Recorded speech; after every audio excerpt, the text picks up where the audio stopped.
Hoje, no Imprensa Livre, temos o grande prazer de receber Fernando Gabeira. Fernando, muito obrigado por ter aceitado o convite de estar aqui. Bom, vamos começar, né? Estamos a dias do segundo turno. Que Brasil foi esse que emergiu do impeachment nesses 2 anos, né? Quer dizer, muita gente com a queda da Dilma imaginava a ascensão do que era o movimento pendular de muitos anos, décadas, né? PT, PSDB, enfim. E esse Brasil desses 2 anos é um Brasil de uma parte com Lula, uma parte barra Haddad, uma parte com Bolsonaro, que provavelmente vai ser eleito, com o centro aniquilado. Que Brasil é esse que a gente está vivendo? O que a gente pode esperar dele? Bem, é muito difícil você hoje dizer que Brasil é esse com precisão e com amplitude. Há muitos aspectos do Brasil ainda que eu não estou entendendo e que talvez nem foram revelados, não é? Eu acho que o Brasil que surgiu agora, talvez o ponto de referência seja 2013. Não é? Em 2013, as grandes manifestações de rua já revelavam uma insatisfação muito grande. E essa insatisfação, no meu entender ainda, era uma insatisfação muito mais voltada para o poder público de uma forma difusa. A impressão que se tinha, e algumas revistas registraram dessa maneira, como a Economist, por exemplo, é de que as pessoas queriam serviços públicos decentes para os impostos que pagavam, entende? Que a síntese daquele momento talvez pudesse ser essa. Depois, essas manifestações evoluem. Eu acho que a população compreendeu que o Estado não lhe dava aquilo que ela merecia, o que esperava. Depois, eu acho que em 2015, evoluiu para uma espécie de... Quer dizer, afunilou. Entende? A população compreendeu que a corrupção era um dos elementos que impediam o Estado a dar a ela o que ela tinha direito. Entende? E esse movimento se deu todo com um governo de esquerda. Não é? Ao mesmo tempo, na sociedade brasileira já começava um questionamento. A esquerda não era apenas o governo que estava em jogo, mas as ideias de esquerda. Depois do Muro de Berlim, com algum atraso, mas chegaram ideias de direita mais consistentes no Brasil. Não que não tenha havido no passado, mas dessa vez chegaram de uma forma articulada, surgiram pessoas criticando a esquerda e defendendo outros pontos de vista, jovens que defendem o liberalismo e que queriam fazer sua campanha liberal, entende? Jovens que, de uma certa maneira, discordavam com a política de costumes que havia em cena e queriam contestá-la. Isso deu à direita não só uma consistência teórica maior do que dos velhos militantes da direita, mas deu a ela também um grande número de propagadores que não estavam precisamente nos jornais nem na academia, mas um grande número de propagadores que se instalou na rede. Então, a direita ocupou um espaço das ideias, teórico, entende? De crítica, e ocupou um espaço estratégico nas redes. Isso já dava a ela condições de influenciar no processo. Por isso que eu digo que o Jair Bolsonaro não é um relâmpago, não é um raio em céu azul, mas ele também, por sua vez, já fazia o seu trabalho. Ele já estava percorrendo o Brasil, defendendo a luta contra a corrupção e percorrendo o Brasil falando num tema importantíssimo para todos os brasileiros no momento, que é a segurança pública. Tudo isso constituiu uma possibilidade do encontro dessa grande fervilhar de ideias na internet com um candidato que acabou encarnando essa expectativa da direita, a expectativa de mudança, a expectativa de luta contra a corrupção e a expectativa, mais ou menos, de uma luta contra a insegurança pública. Esses elementos, eu acho que contribuíram muito para que houvesse essa grande alternância. O que eu chamo de grande alternância? A alternância que nós conhecemos é a alternância entre o PSDB e o PT. Né? Agora nós estamos vivendo uma alternância semelhante à de 64. Entende? Uma alternância onde você tem os setores mais, digamos assim, mais eu não diria radicais só, mas mais consistentes da direita e que querem enfrentar essa situação. A diferença é que é um Brasil assim, nós há essa grande alternância no espaço e não há mais Guerra Fria, né? Vivemos num contexto democrático e vamos ver como essas forças agora se comportam nesse contexto democrático. Eu tenho a impressão de que qualquer uma delas que decidir atravessar a linha da democracia vai ser rejeitada, entende? Porque há um consenso, além de instituições, há um consenso bastante claro de que a nossa melhor situação é a democrática, o que não implica que ela não possa ser melhorada progressivamente. Normalmente a direita ela costuma ser muito cética. Existe o lado científico, evidentemente, a discussão, existem céticos na ciência, mas em relação à parte ideológica, política, da direita há muito o temor de que a agenda ecológica muitas vezes vamos dizer, um subterfúgio, um pretexto para se aumentar a intervenção do Estado, para maior controle. E a gente vê isso, por exemplo, quando, até no próprio documentário, o seu com o Moacir Góes, você chega a falar isso, da união dos vermelhos e dos verdes, né, que o pessoal chama de melancia. Aconteceu, não é? Aconteceu e foi de uma certa maneira teorizada, não é? Se nós pudermos voltar à história da esquerda no fim do século, sobretudo depois que houve essa derrota no Brasil e tal, você pode ver que havia uma necessidade, uma demanda de rever a capacidade de influência da esquerda. E algumas pessoas, entre as quais eu, não é? Talvez no Brasil eu tenha sido um dos grandes responsáveis, compreenderam que a luta entre proletariado e burguesia já não oferecia mais nenhuma capacidade de alteração no quadro. E que se quisesse, de uma certa maneira, continuar questionando o sistema, isso teria que ser feito através das outras lutas, né? Das mulheres, do meio ambiente, das minorias sexuais, enfim, das identidades de imigrantes que estavam Então, essa apropriação da esquerda dessas ideias não significa que elas tenham nascido no seio da esquerda. Você não vai encontrar um movimento gay sólido na Rússia, porque a polícia prende, né? Você não vai encontrar feministas clamando na China, porque também não há esse espaço. Não é no território da esquerda que surgiram essas lutas. E elas não têm um conteúdo necessariamente de esquerda. Elas são ligadas à liberdade individual. Elas são lutas liberais, que foram apropriadas pela esquerda de uma certa maneira, como qualquer outra força política podia se apropriar, não é? Então, a forma, e aqui no Brasil, sobretudo no candidato que será possivelmente vitorioso, há uma associação muito intensa entre feminismo, questão de mulher, de racial. O ele não. Essa turma que foi para a rua falar ele não. Todo esse processo, ele associa também com o PT. Entende? Quando, na verdade, é possível que esses movimentos possam se reestruturar, se recompor adiante e se libertar também um pouco dessa perspectiva da esquerda, porque estrategicamente, se você pensar bem, nem as mulheres, nem os negros, nem os homossexuais, nem os indígenas podem vir a ter uma boa situação numa revolução socialista. Historicamente, né? Não vai acontecer, eu estou dizendo teórico, né? Quer dizer, uma política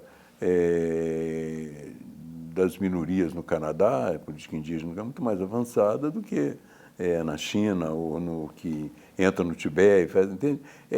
Então, essas ideias no Brasil foram uma maneira de dar uma sobrevida à esquerda, entende? E agora, com esse processo todo, muito possivelmente, esses movimentos se reorganizam, né? Se recolocam no mundo, e a nossa intenção é exatamente mostrar que eles não são necessariamente de esquerda, não precisa ter medo deles, Sim. entende? É interessante porque a gente está conversando sobre, vamos dizer, esses polos ideológicos que estão colocados no segundo turno, mas antes da sua primeira fala, você diz da sua aceitação de uma eventual derrota de algumas de suas ideias. Eu acho esse ponto importante, porque muito do que tem se falado dessa eleição é um aniquilamento do centro.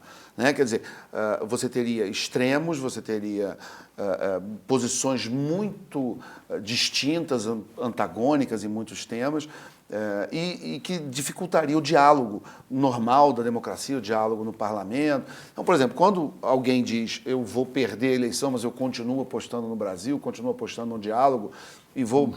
É uma aposta na democracia, e isso é raro hoje. Né? Você vê muito do discurso de eu vou vencer para aniquilar o derrotado. O derrotado diz, não me deixe perder porque eu vou ser aniquilado, enfim. Então, essa é uma... E partidos que são tradicionalmente identificados com o centro no Brasil, e o centro virou centrão, virou uma coisa fisiológica, é associado nas pessoas muito à fisiologia, o centro foi varrido, praticamente, nas eleições, o que deve se confirmar domingo. Como é que você vê isso? Quer dizer, como é que você vê esse espaço que hoje está vazio? Né? Se nós estamos vivendo mesmo essa República de Weimar, vamos dizer, onde você só tem extremos brigando e sem um espaço de diálogo, ou há, pelo menos, espaço para a reconstrução de um diálogo a partir de janeiro? Bom, vou dizer a primeira coisa, que eu vejo extremos brigando, mas eu não vejo as forças que esses extremos expressam terem a mesma sensação de radicalismo que eles. Quero dizer, os eleitores do Bolsonaro não necessariamente pensam como ele em todos os pontos. Da mesma maneira, os eleitores do PT não pensam necessariamente como o PT em todos os pontos. O que acontece é que um tem medo do outro, entende? Então, alguém vota no Bolsonaro com medo do PT, alguém vota no PT com medo do Bolsonaro. O fato desses extremos terem se colocado, primeiro, é a conjuntura histórica. Segundo, foi que o centro se auto-aniquilou. Ele não foi aniquilado. Né? Quem poderia cumprir esse papel era o PSDB, num certo momento. Mas o PSDB não tinha nada a dizer na luta contra a corrupção. Sim. Entende? Porque ele não tinha nada a dizer. Porque, para dizer alguma coisa na luta contra a corrupção, era preciso enfrentar o PT, que é extremamente agressivo no seu trabalho de defesa. Sim, entende? sim. E o PSDB tinha vulnerabilidades, ele pertencia também a um sistema que se beneficiava dessas relações entre empreiteiras e empresas, de um modo geral, e os partidos políticos. Então, o PSDB não era essencialmente diferente. Você pode dizer, talvez quantitativamente, talvez ele tenha desviado menos dinheiro, tenha sido, não é? Mas ele não era essencialmente diferente. Então, ele não tinha as condições de enfrentar o PT. Quer dizer, quem veio enfrentar o PT realmente foi um setor mais descompromissado, entende, com os partidos existentes, né?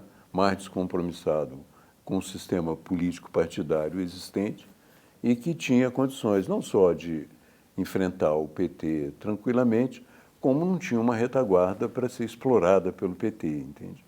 Então, isso é um fator que influenciou no desaparecimento do centro. Ele não teve condições nem coragem de enfrentar o PT. E hoje nós vemos que o que está em jogo, e sempre esteve, era uma oposição ao PT. Sim. Não é? Evidentemente. Bom, então, o segundo aspecto que me parece aí mais dessa de uma elite intelectual, política brasileira, que se manifesta nos presidentes, no Lula, no Fernando Henrique e tal, é um desprezo muito grande pelo tema de segurança pública. Eu vivi esse processo também há muitos anos como jornalista, nas redações, o repórter policial era um cara que cuidava de uma coisa menor, talvez um pouco mais suja, entende? Mas os grandes temas eram a política externa, a educação, então todo mundo queria cuidar desses grandes temas. E havia um certo desprezo até pela questão. Isso se passou no governo do Fernando Henrique, se passou no governo do Lula. Ninguém chegou a formular realmente uma política de segurança que pudesse encher os olhos e os ouvidos das pessoas e obter alguns pequenos resultados. O Bolsonaro, dentro dos seus limites, apresentou uma. Quer dizer, a grande novidade, uma das grandes novidades da política dele é que ele envolve a sociedade na segurança, que é uma coisa muito importante. Você vê hoje a esquerda com espaço para autocrítica? Não, até o momento não, né? Pelo contrário, eles se irritam muito com quem afirma que é necessário fazer, né? Mas, temos um grande exemplo. Mas, por outro lado, quando você vê o momento eleitoral, você vê uma intenção um pouco apressada, um pouco superficial, de fazer essa autocrítica, não é? Você sente nos últimos momentos do desespero uma tentativa. Mas sabe que não é essa a maneira. Sim. Tem que ser uma coisa séria, pensada, discutida, revista. Consistente. Né? É lógico. E também, né, eu acho que teve um peso muito grande a visão de política externa, entende? Da esquerda. É uma visão que a isolou de uma certa maneira.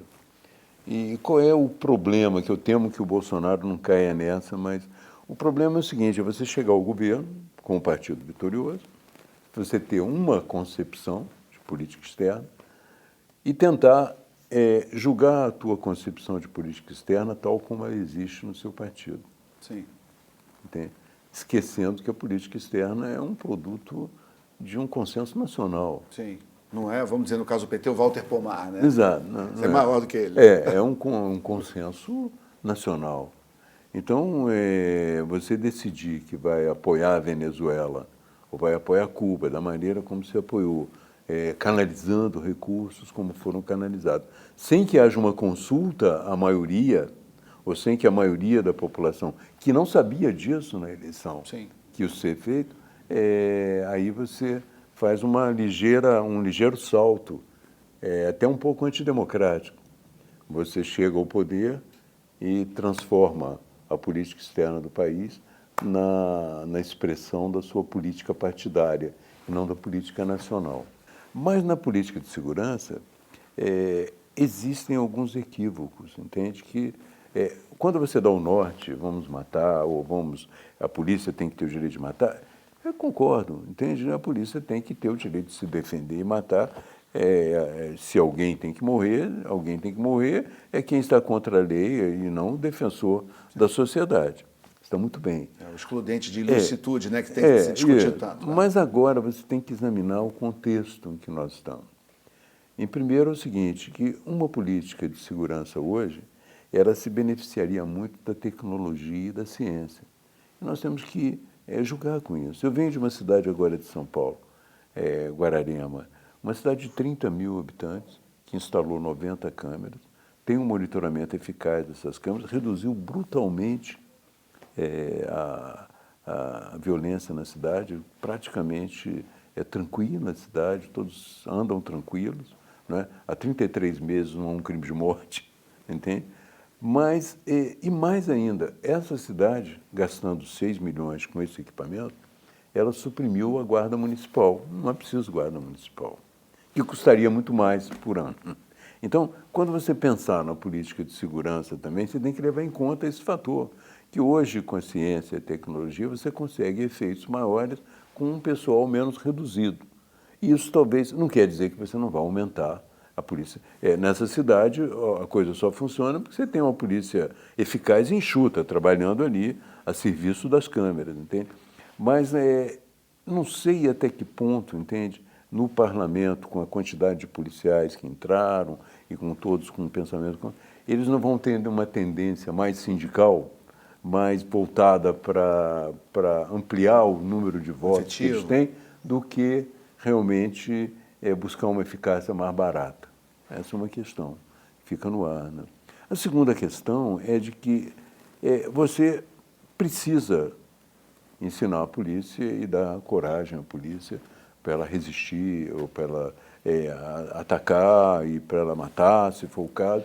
Tudo isso as polícias do mundo inteiro são treinadas para isso. Agora, é necessário, mais do que isso, você ter um protocolo, como o Exército tem um protocolo. Então, não precisa muito que fazer um protocolo para a polícia, porque o protocolo já existe, são as regras de engajamento. Elas já existem, você pode melhorá-las, é o que está sendo feito. Mas com as regras de engajamento você pode.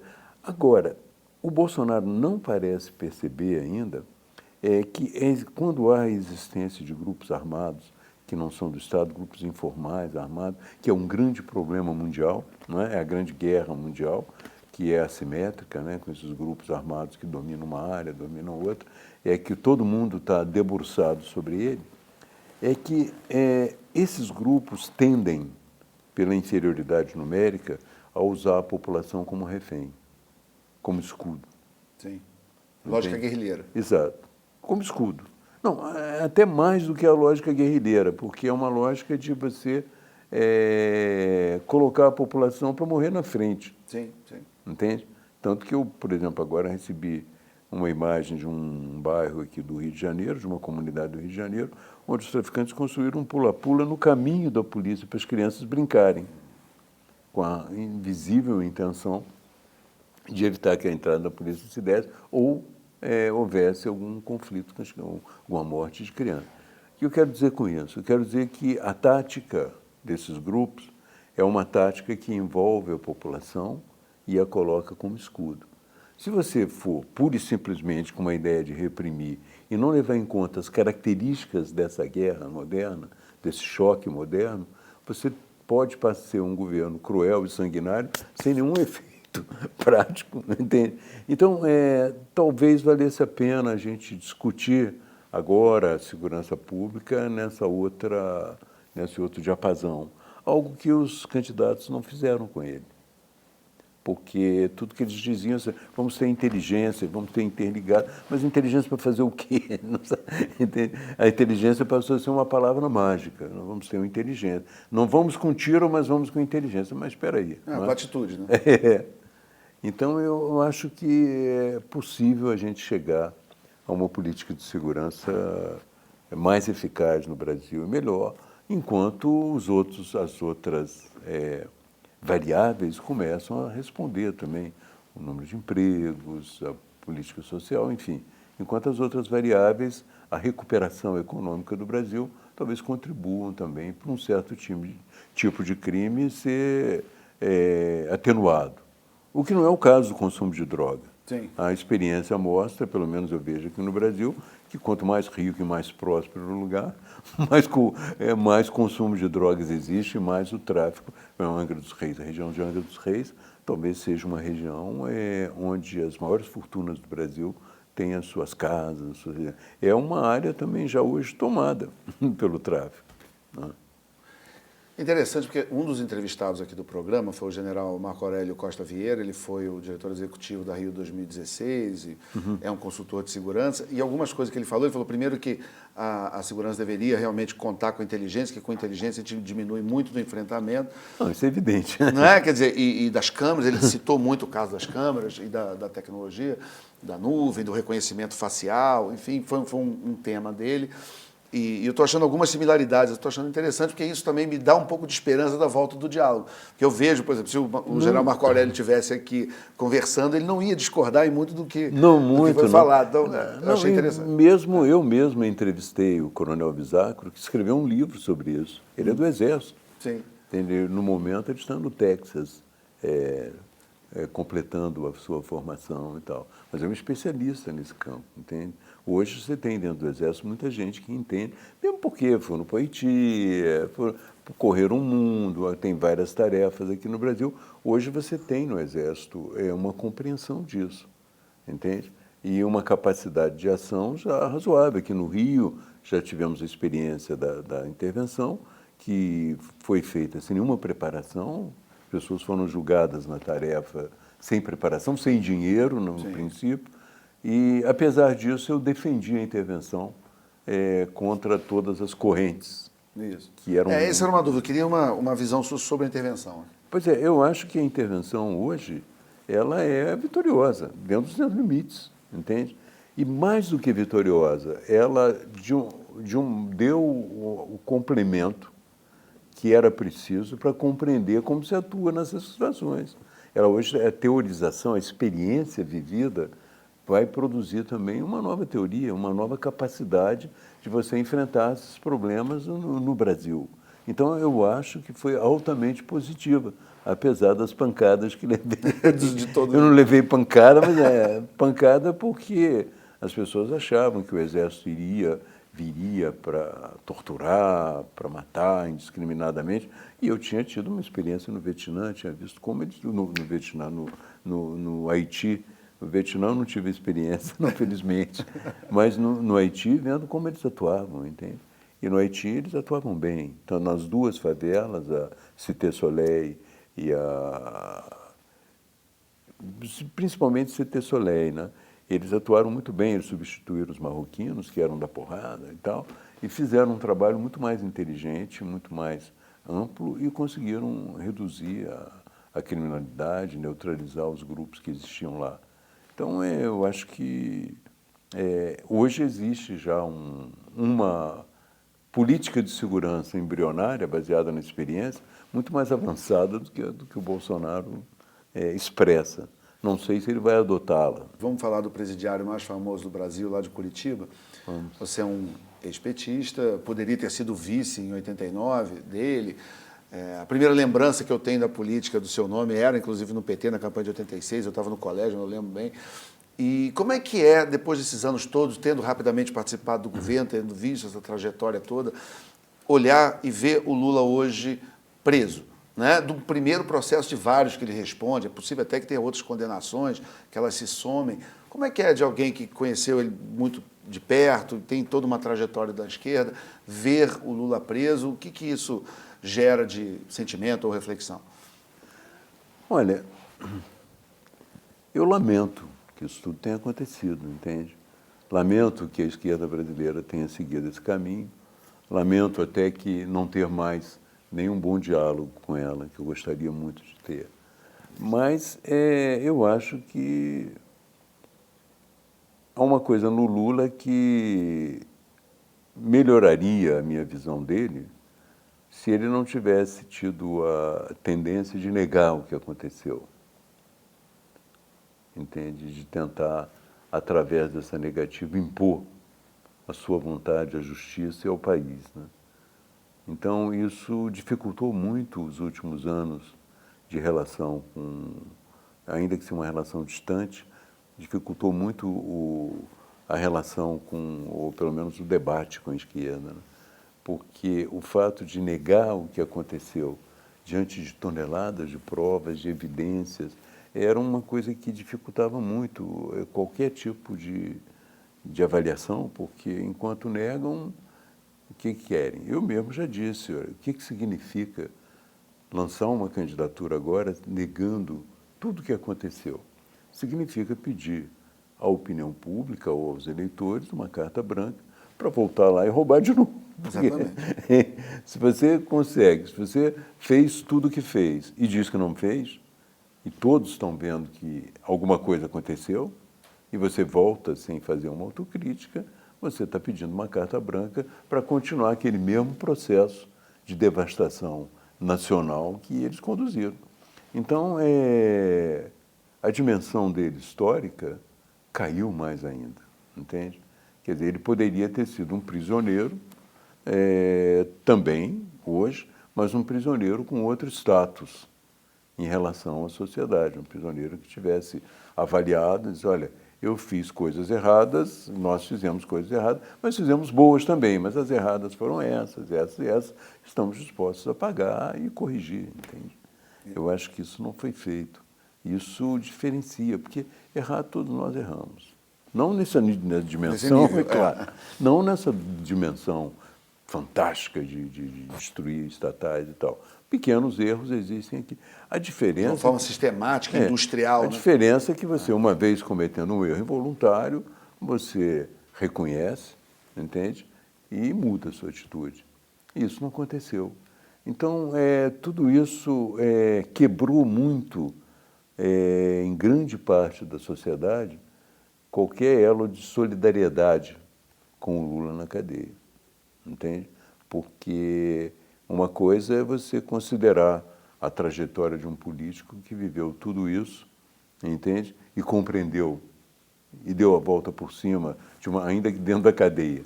A outra é você considerar uma pessoa que fez tudo isso e diz que você é um elitista, um fascista, um picareta que está o acusando de coisas equivocadas. Uma curiosidade que eu acho que aparece de pessoas do seu convívio, da sua geração, que vem da geração de 68, e quando você diz que o Lula deveria ter feito uma reflexão e reconhecido algumas coisas, me parece que talvez algumas coisas não, as coisas principais. As coisas principais, né? Isso não é uma coisa que divide a sua geração, que tem, eu imagino, das pessoas do seu convívio, que você conhece desde aquela época. Nem todo mundo fez o caminho que você fez ou percorreu o seu caminho. Deve ter pessoas que eram seus amigos de infância ou de adolescência, que se você encontrar hoje no bar, eles vão dizer, não, pô, isso é golpe, o Lula é um preso político. Não, isso também não divide a geração que estava lá em 68, lutando contra a ditadura, e não tem uma necessidade de uma parte dessa geração também fazer algumas reflexões? Olha, que você fez brilhantemente, né? Enfim. Olha, Alexandre, não é que divida a geração apenas, divide gerações, né? Hoje você vê muitos garotos gritando Lula livre, né? Não aconteceu nada e tal. Na verdade, a minha trajetória, primeiro eu já entrei no marxismo um pouco com o pé atrás, eu entrei via existencialismo, né? Eu entendia como uma escolha pessoal, né? E a entrada nessa luta como uma escolha num momento histórico determinado. Segundo, porque eu, logo depois que a luta armada fracassou tudo e tal, no fim da década de 70, eu já fiz uma autocrítica bastante ampla. Terceiro, porque quando caiu o Muro de Berlim, eu me mudei para lá com a minha família. Então, eu não tenho justificativa para ignorar que o Muro de Berlim caiu, estava na minha cara. Aqui chega muito depois, né? Anos e anos depois e tal. Então, houve realmente um descompasso, entende? Já havia um descompasso quando eu voltei entre a visão que eu trazia e a visão que existia, né? E depois, agora, houve esse descompasso maior, né?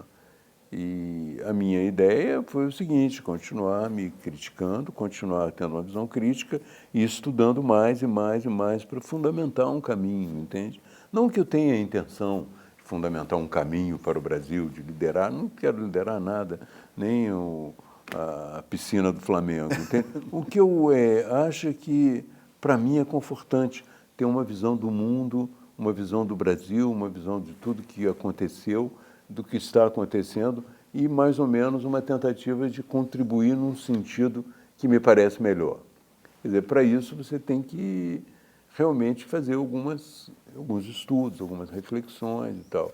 Mesmo que a história, e é até a visão conservadora clássica, de achar que não tem mesmo, em contraponto à visão progressista ou determinista, que a história tem um caminho, uma regra, mas é possível, acho que, e você faz isso muito bem, uma reflexão sobre pelo menos o que está acontecendo. Claro. Então eu vejo muito na esquerda uma busca, a direita tem seus, mas especificamente aqui na esquerda, a gente vê uma busca de bodes expiatórios. Por exemplo, primeiro essa coisa, eu voto do ódio, eu voto da ignorância, eu voto da raiva, eu voto da segurança pública, e claro que você tem um pouco de mérito em cada uma dessas discussões, mas é uma tentativa de buscar o que me parece um escapismo, de buscar um bode expiatório. E os dois últimos mais fortes que eu tenho visto, o primeiro foi o atentado, lá na sua cidade natal, em Juiz de Fora. Exatamente. Né? Onde ele dá um salto de 20 e poucos por cento já para 30 e tanto nas pesquisas e entra numa espiral de vitória grande. É legítimo acreditar que isso já ia acontecer de qualquer jeito, é legítimo acreditar que o atentado possa ter também tido algum tipo de ganho político para ele, mas não vejo esse determinismo de muita gente, se não fosse o atentado e tal. E agora, recentemente, a última nasce uma nova vilã da democracia brasileira, que é a tia do WhatsApp, né? Que é também que tem que controlar o WhatsApp, porque as fake news. Vamos censurar o WhatsApp. Isso, vamos tirar censurar o WhatsApp da circulação até as eleições. Então, assim, existe um bode expiatório para se culpar, para quem se sente em busca de uma explicação para a vitória do Bolsonaro, ou a leitura é mais complexa, como você acabou de fazer mesmo, e é uma soma de fatores, dentro de mudanças da sociedade, uma leitura de algumas preocupações realmente legítimas da população que não estavam sendo atendidas até agora pelas outras candidaturas ou pelos outros projetos e alternativas políticas. Eu acho que esse bode expiatório, que vamos, a facada, eu acho que a facada ajudou o Bolsonaro. E vou te dizer por quê. Porque nós temos na política uma afirmação, um princípio, parece um princípio bobo, mas é um princípio importante, que diz o seguinte, que a facada e o tiro, quando não matam, elegem. O que significa isso? Eu acho que significa que a cultura política brasileira rejeita a violência. Então era inevitável que eles tivessem como seria inevitável que o próprio Haddad, Deus me livre, tivesse também sido esfaqueado. Então esse é um ponto na nossa cultura, né? Eu sou de Juiz de Fora, como você disse, eu conheço muito bem aquela rua. Eu nunca vi na minha vida tanta gente apoiando um candidato ali. E olha que houve muitas eleições. Pode ser que nos momentos modernos, que eu não fui lá, mas eu não me lembro do tempo que o político era o Itamar, o Clodomiro Riani, políticos famosos na cidade, nunca vi tanta entusiasmo popular.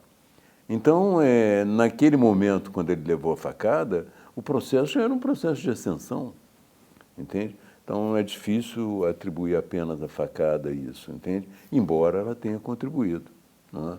Para a gente encerrar, pelo caminho que o Brasil está tomando, nós não estamos na antessala do fim do mundo. Ou seja, o Brasil vai passar por uma mudança, nós vamos ter altos e baixos, eventualmente problemas, mas o Brasil vai absorver, vai aprender com eles e vai seguir. É isso? Eu acho que assim, não estamos na antessala do fim do mundo, nós temos que... existe uma dúvida que eu ainda tenho, da capacidade administrativa da equipe que virá, né?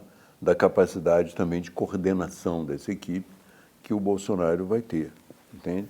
Mas são questões de competência, né?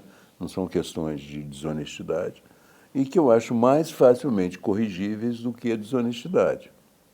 E acho que o processo democrático brasileiro, quer dizer, as instituições e todas as pessoas que estão mais ou menos atentas, vão manter as coisas tranquilas, entende?